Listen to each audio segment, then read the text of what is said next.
Dear student, in the last lecture we have seen stem cells. विद्यार्थी मित्रांनो, मागच्या तासाला आपण असणाऱ्या काही मूल पेशी ज्या आहेत तर त्या मूल पेशी त्या ठिकाणी पाहिल्या. याच्यामध्ये आपण पाहिलं की सर्वसाधारणपणे आईचं असणारे काही गर्भाशय जे आहे तर त्या गर्भाशयात गर्भ ज्या नाळीने त्या ठिकाणी जोडलेला असतो त्या नाळीमध्ये त्या ठिकाणी स्टेम सेल जे आहे तर त्या स्टेम सेल त्या ठिकाणी असतात. त्याचबरोबर असणारा जो काही भ्रूण असेल, आभ्रक असेल तर त्याची असणारे जे काही ब्लास्टोसिस्ट ज्याला आपण त्या ठिकाणी कोरक पुट्टी त्या ठिकाणी म्हटलेले, या अवस्थेमध्ये सुद्धा त्या ठिकाणी मूलपेशी जे आहे तर त्या मूलपेशी त्या ठिकाणी असतात. त्याच्यानंतर आपण त्या ठिकाणी असणारे जे काही स्टेम सेल रिसर्च तर त्या स्टेम सेल रिसर्च बद्दलची माहिती त्या ठिकाणी पाहिली. त्याच्यानंतर असणारे जे काही मूलपेशी जे आहे तर त्या मूलपेशीचा असणारा जो काही स्रोत जो आहे तर त्या स्रोताच्या आधारावर मूलपेशी जी आहे तर त्या मूलपेशीची दोन प्रकार त्या ठिकाणी आपण पाहतोय. पहिला आपल्याला त्या ठिकाणी आपण पाहिलंय की एम्ब्रायोनिक स्टेम सेल्स. आता एम्ब्रायोनिक स्टेम सेल्स म्हणजेच काय तर सर्वसाधारणपणे भ्रूणीय मूलपेशी जी आहे तर त्या भ्रूणीय मूलपेशीविषयीची माहिती आपण त्या ठिकाणी पाहिली. त्याच्यानंतर पुढे दुसरा प्रकार आपल्याला त्या ठिकाणी पाहायचा आहे तर त्या ठिकाणी तो आहे ऍडल्ट स्टेम सेल. दुसरा प्रकार आपल्याला स्टेम सेलचा दिलेला आहे ऍडल्ट स्टेम सेल. त्यालाच आपण त्या ठिकाणी काय म्हणता नसते की प्रौढ किंवा प्रौढला दुसरा शब्द त्या ठिकाणी आपल्याला सांगितलेला आहे की वयस्क मूलपेशी. एम्ब्रायोनिक स्टेम सेल जे आहे तर त्या स्टेम सेलचे दोन प्रकार. पहिला आपण त्या ठिकाणी पाहिलाय की एम्ब्रायोनिक स्टेम सेल, दुसरा आपल्याला त्या ठिकाणी पाहायचं आहे त्या ठिकाणी ऍडल्ट स्टेम सेल. याच्यानंतर पुढे adult stem cell. Stem cells can be obtain from the body of the adult person. काय सांगितले की वयस्क किंवा ऍडल्ट म्हणजे काय, ज्याच्या शरीराची पूर्णपणे त्या ठिकाणी वाढ झाली, म्हणजे प्रौढ किंवा वयस्क असणाऱ्या काही व्यक्ती ज्या आहेत तर त्या व्यक्तींच्या शरीरामधून सुद्धा आपल्याला त्या ठिकाणी स्टेम सेल जे आहेत तर त्या स्टेम सेल त्या ठिकाणी काय करताना दिसतात, मिळवतात त्या ठिकाणी येताना दिसतात. There are 3 main sources of the stem cell in the body of the adult person. की वयस्क माणसाचं असणारं जे काही शरीर जे आहे तर त्या शरीरामधून मूलपेशी मिळवण्याचे आपल्याला 3 प्रमुख त्या ठिकाणी स्रोत सांगितलेले. कशा कशापासून तर stem cells can be obtain from red bone marrow. त्याच्यानंतर adipose connective tissue and blood. काय काय सांगितलेले त्या ठिकाणी रेड बोन मॅरो. त्याच्यानंतर adipose connective tissue, adipose connective tissue आणि तिसरा आपल्याला सांगितलं ब्लड. की असणाऱ्या जे काही स्टेम सेल जे आहेत तर त्या स्टेम सेल वयस्क किंवा असणारे जे काही प्रौढ माणसाचं जे शरीर जे आहे तर त्या शरीरामधून मिळण्याचे 3 स्रोत त्या ठिकाणी. पहिलं आपल्याला सांगितलं रेड बोन मॅरो, ज्याला आपण त्या ठिकाणी काय म्हणता नसतो अस्थि मज्जा त्या ठिकाणी म्हणता नसतो. दुसरं आपल्याला सांगितलं ऍडिपोज कनेक्टिव्ह टिश्यू, ज्याला आपण त्या ठिकाणी मेद संयोजी ऊती त्या ठिकाणी म्हणता नसतो. आणि तिसरं आपल्याला सांगितलं ब्लड म्हणजे रक्त.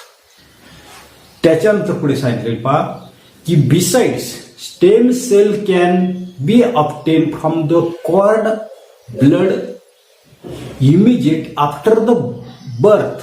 आता काय सांगितलं की जन्मानंतर लगेचच असताना जे काही नाळ जे आहे त्याला आपण त्या ठिकाणी प्लॅन्सिटा म्हटलेलं आहे.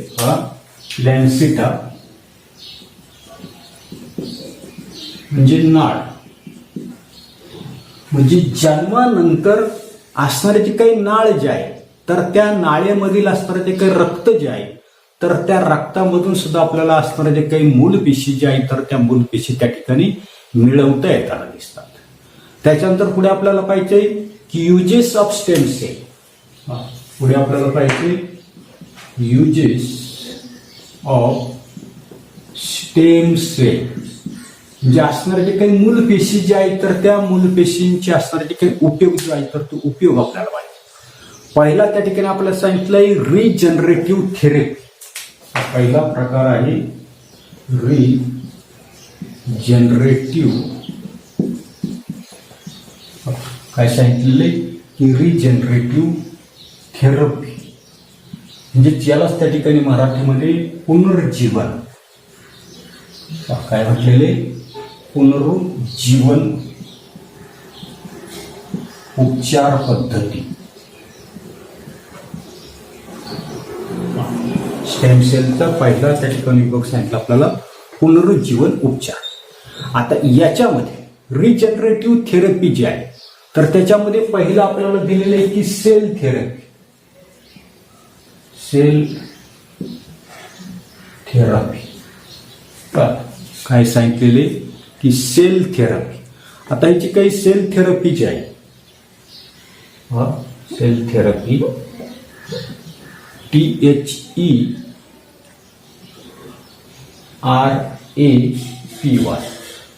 सेल थेरपी म्हणजे त्या ठिकाणी आता सेल थेरपीमध्ये काय केलं जातं पहा की stem cells are used to replace the dead cells in case of the condition like diabetes, myocardial infection, Alzheimer disease, Parkinson disease etcetera.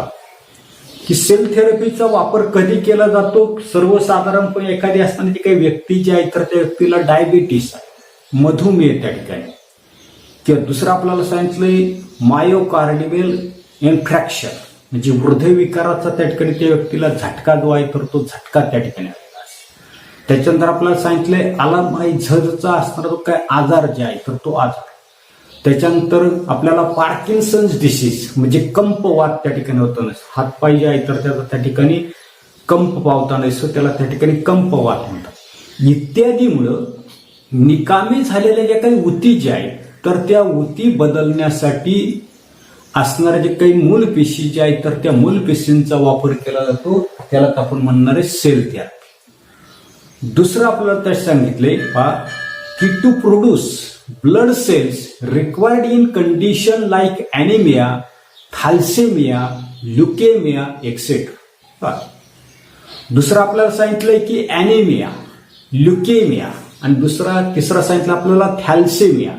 थॅलेसेमियामध्ये असणारे जे काही मूल जे आहे तर त्या मुलाचं वारंवार त्या ठिकाणी रक्त जे आहे तर ते रक्त त्या ठिकाणी बदलावं लागतं. आता याच्यामध्ये काय होतं नसतं, जशी खेळण्यामधली गाडी असते त्या खेळण्यामधल्या गाडीला त्या ठिकाणी आपण चावी दिली, चार्जिंग केली तर ते चालताना दिसतं.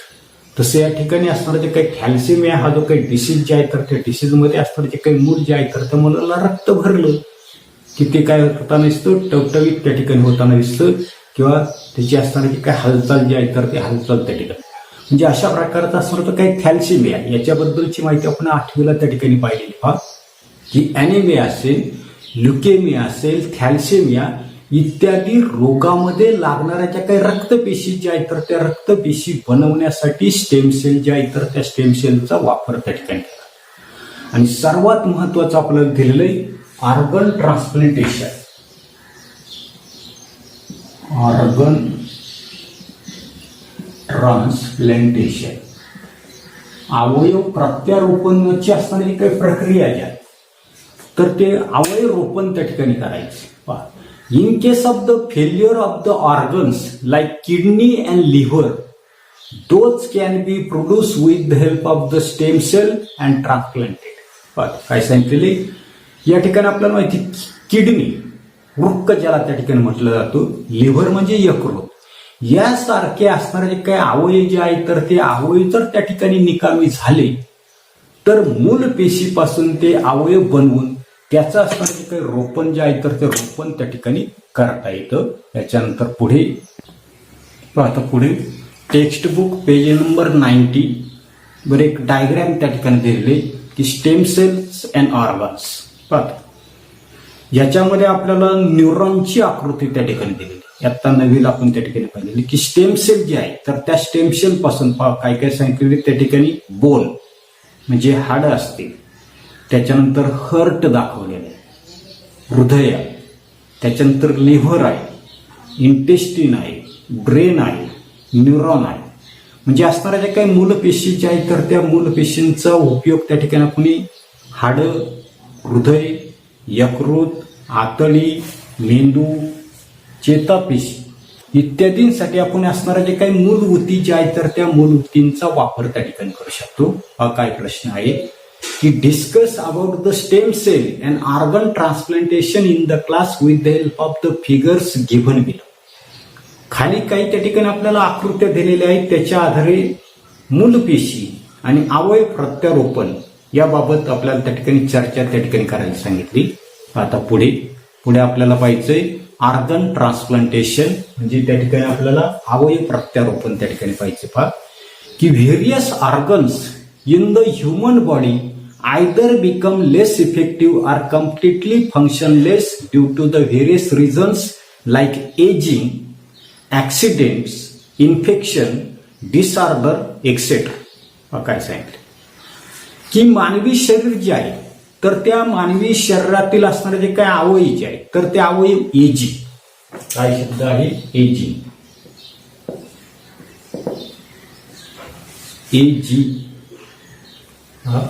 डायरेक्ट एजिंग अशा प्रकारचा शब्द आहे, म्हणजे वाढतं वय. त्याच्यानंतर आपल्याला सांगितलं ऍक्सिडेंट झाला, काय अपघात त्या ठिकाणी झाला, काही रोग असेल, आजार असेल इत्यादी कारणामुळं ते अवयव जे आहेत तर ते अवयव तर त्या ठिकाणी निकामी होतात किंवा त्यांची असणारी जी काही इफिशियन्सी जी आहे, कार्यक्षमता जी आहे तर ती कार्यक्षमता त्या ठिकाणी कमी होताना दिसते.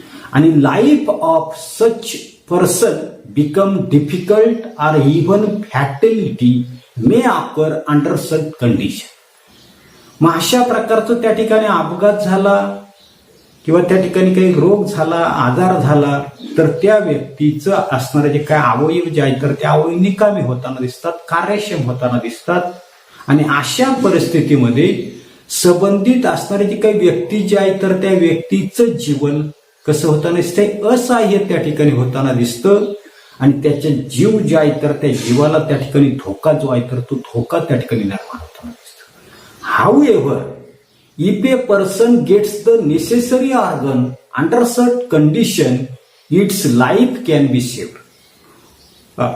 की अशा परिस्थितीमध्ये जर ती असणारी जी काही व्यक्ती जी आहे तर त्या व्यक्तीला जर त्या ठिकाणी आवश्यक असणारा जो काही अवयव जो आहे तर तो अवयव जर त्या ठिकाणी मिळाला तर त्या व्यक्तीचं जीवन जे आहे तर ते जीवन त्या ठिकाणी सुसह्य होतं. त्या व्यक्तीचं असणारे जे काही लाईफ जे आहे तर ते लाईफ आपण त्या ठिकाणी सेव्ह करू शकतो, म्हणजे त्याचे असणारे ते काही प्राण जे आहेत तर ते प्राण आपण त्या ठिकाणी वाचू शकतो. येते आता पुढे की availability of the donor is an important requirement in the organ transplantation. आता सर्वात महत्वाचं सांगते की अवयव प्रत्यारोपण त्या ठिकाणी करायचंय आणि तो अवयव प्रत्यारोपण करण्यासाठी असणारा जो काही डोनर म्हणजे ज्याच्याकडून तो आपल्याला अवयव घ्यायचा त्याला म्हटलेले अवयव दाता, तर तो अवयव दाता त्या ठिकाणी उपलब्ध होणं त्या ठिकाणी गरजेचं आहे. Each person has a pair of the kidney.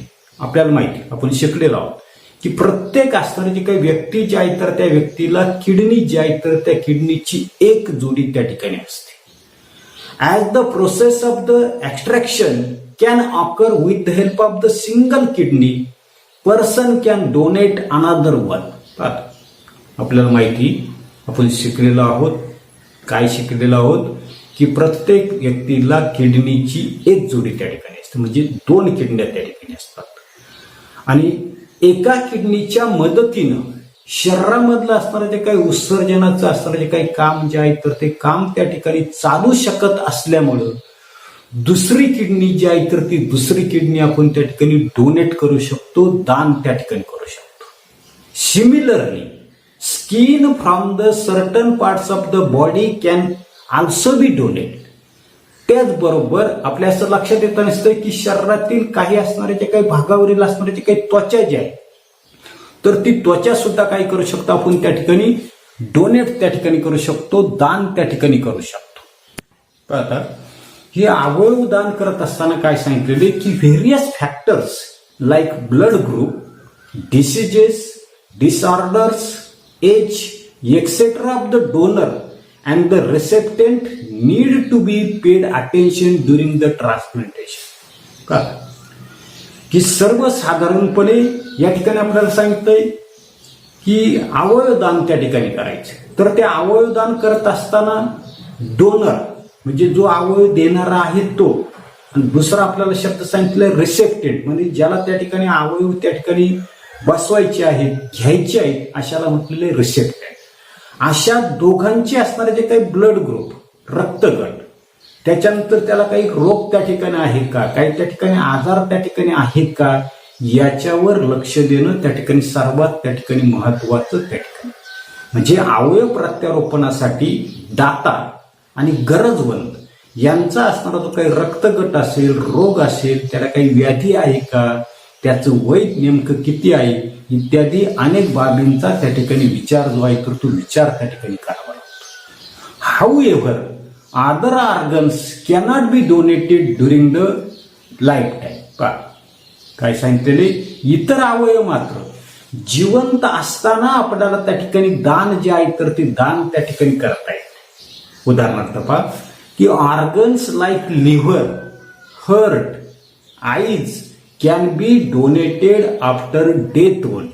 आता काय सांगितले की सर्वसाधारणपणे आपल्या लक्षात येतं नसतंय की यकृत असेल, हृदय असेल, डोळे असतील, यासारखे अवयवांचं दान त्या ठिकाणी मरणोत्तर त्या ठिकाणी करतात. आता आपल्याकडे असणारे जे काही नवले मॅडम, नवले सर यांचं निधन झाल्यानंतर त्यांनी असणारे जे काही अवयवदान जे आहे, डोळे जे आहेत तर ते डोळे त्या ठिकाणी काही केलेले दान त्या ठिकाणी केले. याच्यासाठी अगोदरच तुम्हाला त्या ठिकाणी लिहून द्यावं लागतं की मरणानंतर मी अमका अमका अवयव त्या ठिकाणी दान करणार आहे. बाकीचं आपल्याला काही करायचं नाही. म्हणजे अवयवदान जे आहेत, काही अवयव जे आहेत, उदाहरणार्थ आपण पाहतो यकृत असेल, हृदय असेल, नेत्र असेल, यासारख्या अवयवांचं दान आपल्याला त्या ठिकाणी मरणोत्तर त्या ठिकाणी काढता येत. पुढे पाहता, this has led to the emergency of the concept like posthumous, that is after death donation of the body and the organ. आणि यातूनच काय म्हणलेले, पॉस्टमस म्हणजे आफ्टर डेथ, मरणोत्तर देहदान आणि अवयवदान यासारख्या असणाऱ्या ज्या काही संकल्पना ज्या आहेत तर त्या संकल्पना त्या ठिकाणी पुढे आलेल्या आहेत. तर आता पान नंबर 90 वर त्या ठिकाणी स्टेम सेल थेरपीची आकृती आपल्याला त्या ठिकाणी दिलेली की स्टेम सेल जे आहेत तर त्या स्टेम सेलच्या बाबतीमध्ये आपल्याला सांगितलं कॅन रिप्लिकेट देम सेल. म्हणजे या ज्या काही स्टेम सेल ज्या आहेत तर त्या स्टेम सेल स्वतःच्या असणाऱ्या ज्या काही प्रतिकृती ज्या आहेत तर त्या प्रतिकृती त्या ठिकाणी बनवू शकतात आणि can be transform into other type of the cell. या ज्या काही पेशी ज्या आहेत तर त्या स्टेम सेलचं रूपांतर जे आहे तर ते इतर प्रकारचे असणारे जे काही पेशी ज्या आहेत तर त्या पेशींमध्ये त्या ठिकाणी आपण करू शकतो. त्याच्यानंतर पुढे आपल्याला पाहिजे organ and body donation. Organ and body donation म्हणजे अवयव आणि देहदान. की human bodies are disposed of after death as per the traditional customs. की मानवाच्या मृत्यूनंतर आपल्या असणारे जे काही ट्रॅडिशनल कस्टम जे आहेत, परंपरा ज्या आहेत तर त्या परंपरेनुसार शव जे आहे तर त्या शवावर अंत्यसंस्कार करून त्याची विल्हेवाट जी आहे तर ती विल्हेवाट त्या ठिकाणी लावली जाते.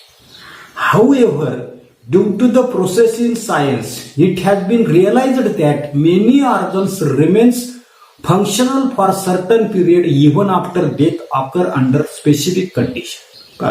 पुढे काय सांगितलेले की विज्ञानाची असणारी जी काही प्रगतीची आहे तर त्या प्रगतीमुळे त्या ठिकाणी असं लक्षात आलं की काही विशिष्ट परिस्थिती मृत असणारे जे काही शरीर जे आहे तर त्या मृत शरीरातील बरेचसे अवयव जे आहेत तर ते अवयव मृत्यूनंतर काही कालावधीपर्यंत चांगले त्या ठिकाणी असू शकतात. आणि म्हणून concept like organ donation and body donation have emerge recently after realisation that such organs can be use to save the life of the other needful person. आणि म्हणून त्या ठिकाणी अशा अवयव जे आहेत तर त्या अशा अवयवांच्या दुसऱ्या असणारे जे काही गरजवंत असणारे जे काही मानव जे आहेत, माणसं जे आहेत तर त्यांना त्या ठिकाणी उपयोग करता येतो असं लक्षात आल्यानं त्या ठिकाणी असणारे जे काय ऑर्गन आणि पुढे आपल्याला सांगितले बॉडी डोनेशन म्हणजे अवयवदान असेल, देहदान असेल, ह्या ज्या काही संकल्पना ज्या आहेत तर त्या संकल्पना त्या ठिकाणी पुढे त्या ठिकाणी आल्या. आता पुढे काय सांगितले, ए liberal view behind the concept of the organ and body donation is that after death our body should be useful to the other needful person so that their miserable life would become comfortable. का की आपला मृत्यू झाल्यानंतर किंवा आपल्या मृत्यू पश्चात आपलं असणारं जे काही शरीर जे आहे तर त्या शरीराचा उपयोग जर इतर असणारे जे काही गरजवंत असणारे जे काही व्यक्ती जे आहेत तर त्या व्यक्तींना त्या ठिकाणी व्हावा किंवा त्याचं असणारं जे काही जीवन जे आहे तर ते जीवन त्या ठिकाणी सुसह्य त्या ठिकाणी व्हावं, त्याला त्या ठिकाणी जीवदान त्या ठिकाणी मिळावं असा असणारा तो काही उदात्त हेतू जे आहे तर तो उदात्त हेतू अवयव आणि शरीरदान या संकल्पनेमध्ये त्या ठिकाणी awareness about this concept is increasing in our country and people are voluntary म्हणजे स्वयंप्रेरणेनं त्या ठिकाणी काय सांगितलं, व्हॉलंटरी डोनेटिंग दिअर बॉडी. आणि म्हणून आपल्या देश जो आहे तर त्या देशामध्ये याच्याविषयीची चांगली असणारी जी काही जागरूकता जी आहे तर ती जागरूकता निर्माण होऊन व्यक्ती जी आहे तर त्या व्यक्ती त्या ठिकाणी देहदान जे आहे तर त्या देहदान त्या ठिकाणी करू लागले. Life of many people can be saved by the organ and body donation. आणि हे जे काय अवयवदान आहे, देहदान आहे, याच्यामुळं अनेक व्यक्ती जे आहेत तर त्या अनेक व्यक्तीचं प्राण वाचण्यासाठी त्या ठिकाणी मदत जी आहे तर ते मदत त्या ठिकाणी झाली. Blinds can regain the vision. अंध व्यक्ती जे आहेत तर त्या अंध व्यक्तींना दृष्टी जी आहे तर ती दृष्टी त्या ठिकाणी प्राप्त होऊ शकते. Life of many people can be rendered comfortably by the donation of the organs like liver, kidney, heart, valves, skins, etc. की यकृत असेल, किडनी असेल, हृदय असेल, हृदयाच्या झडपा असतील, त्वचा असतील, अशा अनेक अवयवांचं दान करून गरजवंत व्यक्ती जे आहे तर त्या व्यक्तींचं जीवन जे आहे तर ते जीवन आपण त्या ठिकाणी सुसह्य त्या ठिकाणी करू शकतो. Similarly body can be made available for the research in the medical studies. देहदान केल्यामुळं वैद्यकीय असणारे जे काय अभ्यासामध्ये संशोधन करण्यासाठी शरीर त्या ठिकाणी उपलब्ध होता दिसतं. आता उदाहरणार्थ मुन्नाभाई MBBS हा पिक्चर तुम्ही जर पाहिला असेल तर ते असणारे जे काही मेडिकल कॉलेज जे आहे तर त्या मेडिकल कॉलेजमध्ये अनेक अशा प्रकारच्या डेड बॉडीज त्या ठिकाणी असणारे जे काही मेडिकलचे जे काही विद्यार्थी जे आहेत तर त्या विद्यार्थ्यांसाठी अभ्यासासाठी संशोधनासाठी त्या ठिकाणी ठेवलेलं तुम्ही त्या ठिकाणी पिक्चरमध्ये त्या ठिकाणी पाहिलेलं आहे तुम्ही त्या ठिकाणी असते. Many government and social organisation are working toward the increasing the awareness about the body organisation. देहदानाविषयी समाजामध्ये जागृती वाढवण्यासाठी अनेक अशा प्रकारचे असणारे जे काही गव्हर्नमेंट सरकार आहे किंवा सोशल ऑर्गनायझेशन सामाजिक संस्था ज्या आहेत तर त्या सामाजिक संस्था त्या ठिकाणी कार्य करताना दिसतात. आता internet is my friend. Visit the website www.who.int transplantation/org. दुसरी एक वेबसाईट दिली आपल्याला www.organida.org. Approaching the transplant and collect more information about the brain dead, organ donation and body donation. या ठिकाणी ज्या काही वेबसाईट त्या ठिकाणी 5 नंबर 90 वर सांगितलेले आहे तर ही जी काही संकेतस्थळं जी आहेत तर त्या संकेतस्थळांना भेट देऊन देहदान असेल, अवयवदान असेल, तसेच ब्रेन डेड याच्याविषयीची अधिकची असणारी जी काही माहिती जी आहे तर ती माहिती तुम्ही त्या ठिकाणी जाणून त्या ठिकाणी घ्या. आता पेज नंबर 91 वर एक त्या ठिकाणी डायग्राम आपल्याला दिलेली, ऑर्गन कॅन बी डोनेट म्हणजे दान करण्यायोग्य असणारे जे काय अवयव जे आहेत तर ते अवयव आपल्याला त्या ठिकाणी दिलेले की हर्ट, त्याच्यानंतर पॅनक्रियाला आपण साधुपिंड म्हणताना दिसतं, किडनी, वृक्क किंवा मूत्रपिंड, त्वचा त्या ठिकाणी दान करू शकतो, बोन जे आहेत हाडं त्या ठिकाणी दान करू शकतो, लिव्हर यकृत दान करू शकतो, लंग्स फुफ्फुस दान करू शकतो, डोळे जे आहेत तर ते डोळे त्या ठिकाणी आपण दान करू शकतो. त्याच्यानंतर ऑलवेज रिमेंबर दिलेले पहा की organ donation and transplantation is under the control of the Transplantation of the Human Organ Act 1994 and subsequent amendment of 2019, 2011 and 2014 so that overall process would be transparent and any person would not be cheated. या ठिकाणी अवयवदान आणि प्रत्यारोपण यावर कायद्याचा त्या ठिकाणी अंकुश जो आहे तर तो अंकुश त्या ठिकाणी असावा. कोणीही व्यक्ती त्या ठिकाणी चीट होऊ नये, फसवली त्या ठिकाणी जाऊ नये म्हणून त्या ठिकाणी ट्रान्सप्लांटेशन ह्युमन ऍक्ट कायदा 1994 त्याच्यानंतर 2009, 2011, 2014 मध्ये केलेले ज्या काही सुधारणा ज्या आहेत तर त्या सुधारणाद्वारे कायद्याचं त्या ठिकाणी संरक्षण जे आहे तर ते संरक्षण त्या ठिकाणी देण्यात आले. पण एवढाच असणार जो काही भाग जो आहे तर तो भाग आपण या तासाला त्या ठिकाणी पाहणार आहोत. पुढील भाग पुढील तासाला त्या ठिकाणी पाहू. धन्यवाद.